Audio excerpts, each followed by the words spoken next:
Okay, hello there everybody. This is video number 2 on my compact tractor. Now I'm gonna go over what I bought because it was kind of just a random video that I did. I should have done this video first. So I'm gonna explain what this is and some of the history that I know about it, I guess. So I bought a new, to me, John Deere 2305. Now I bought this model from he was the second owner or something, I think. It has ag tires on it already. The things I do like about it is it's got a front loader on it. Very handy. It's got your dirt bucket. And the thing that I really like that I'm gonna enjoy is this 62-inch John Deere mower deck. I like that it's driven by a PTO, then transfers to a belt. I like that. I like how you can just roll it underneath, easy hookup. I know it's not a drive over, but that'll work. That's fine. Don't bother me. I do like how easy the loader is to quick take off. Super easy, super simple. Bucket super simple, just like a skid loader. I guess this tractor, I guess, is the same way as this one. It's just a lot bigger. So it just slides up right there, and it just has that pin right there that holds it on, and it's the same on both sides. Now this is a 740A loader on a John Deere 7800. This has a lot more horsepower than that thing, obviously, but I mean, look at the size difference. That, I believe, has like, I don't know, it should be 110, 120 horsepower, something like that. Pretty similar to a 4440 or a 4450. This has 24.1 horsepower on a 3-cylinder Yanmar diesel engine, which is amazing. I love that. Controls are simple. I don't like a couple things about the controls. This PTO lever, it's way too high.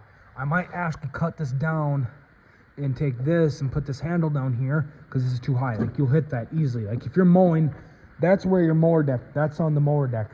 That'll be just the mower deck. If you get off, you could easily hit that or knock it up, Now, if you're on the rear PTO, you can easily knock that down and disengage it and, engage your bottom one, which could damage the box. Just your simple, I don't know, whatever's down here. That's fine. I do like how it has hazards. Both work, which is awesome. I love the headlights, and I love the headlights and hazards. Only thing is, I wish they would have given you fender lights or lights up here on the headache rack, which I'm going to change that.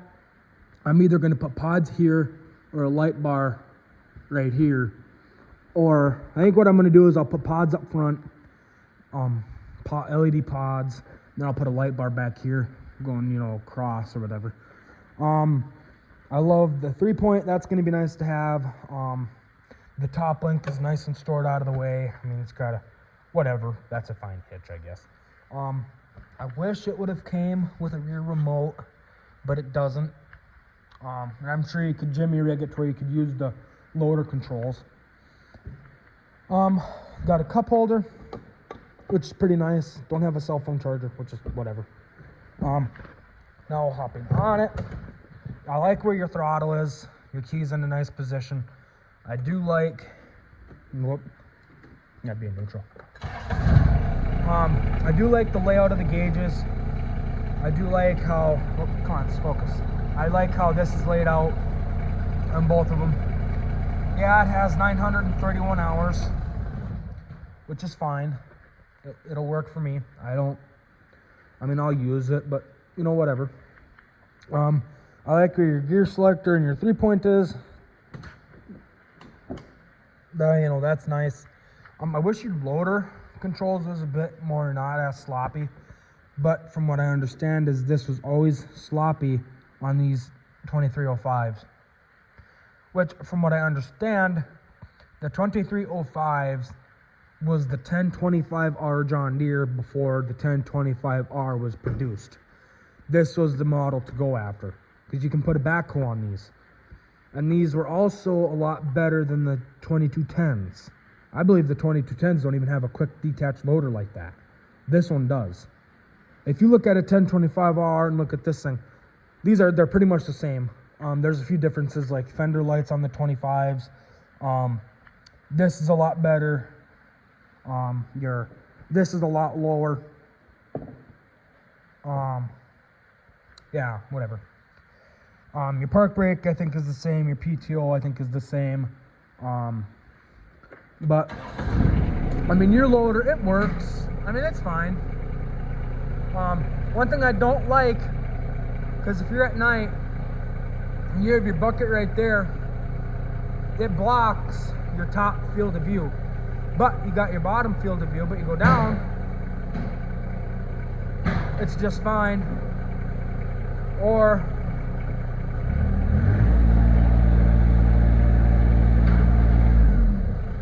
you go up, it's fine. I mean, right about there is where your field of view, blocks. Now it resumes. I mean, go all the way up. It's just fine. And yes, that is the height of what this will reach. I don't know if the 1025R reaches higher or not, but this is all I need. It don't need to be more, it don't need to be more fancier than this. It truly doesn't. I mean, I'm not sure how that level is supposed to work. Like, I mean, that don't do much. I just might take that off. Don't do me any bit of good to have it on there. Like I said, your 3-point, that's in a nice position. I mean, it's right here next to you, so I mean, you can easily grab it and use it. Same with your gear selector, that's nice. Your front wheel assist, I think that seems like a good spot to have it.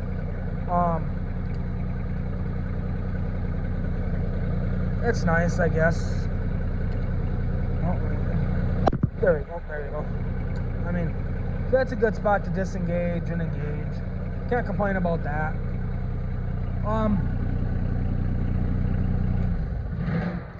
The diff lock, that's in a good spot. That's not bad. Like these tractors and the 4440s and all of that, they're right here in the center. If they're opted, they're usually right there. But I mean, for a compact tractor, that's obviously your steering column and other electronic gauges behind there. So that's a good spot. I wish the mower deck position wasn't right there. I do wish that was up here. I do wish that was like that, but it's not. It's down there. Your 3-point control, 3-point lock and unlock, I guess that's a good spot. So yeah, overall, it's not a bad tractor. Now technically you should call it a compact tractor or a subcompact. That's the technical term, but it's fine. I'm just gonna call it a tractor because that's what it is. Technically, it's a mini version. So that's my review, my likes, my somewhat dislikes, but it'll work really good for me and my purposes. Now I don't own that tractor. That tractor belongs to my work. I rent one of their houses, I technically rent one of the farms for my job, and they're super nice people. I can't complain about them guys at all. They're super nice. So I'm living at one of their farms, and we store this tractor here in the wintertime for the loader. We do have a skid loader here too, but we just store that here in case we need it to load a truck or whatever, manure that we have, or we keep our soybeans here too. After we roast them, and even before we roast them, we store them here. And if we need to load soybeans up, instead of driving our payloader over here, we'll just drive this. We'll just use the 78, which is right next to me. Anyway, so this is a bit longer video than you guys are probably used to. I hope you enjoy this video, and like I said, please try to stay tuned for a lot more better to come. So, with that being said, peace out, God bless.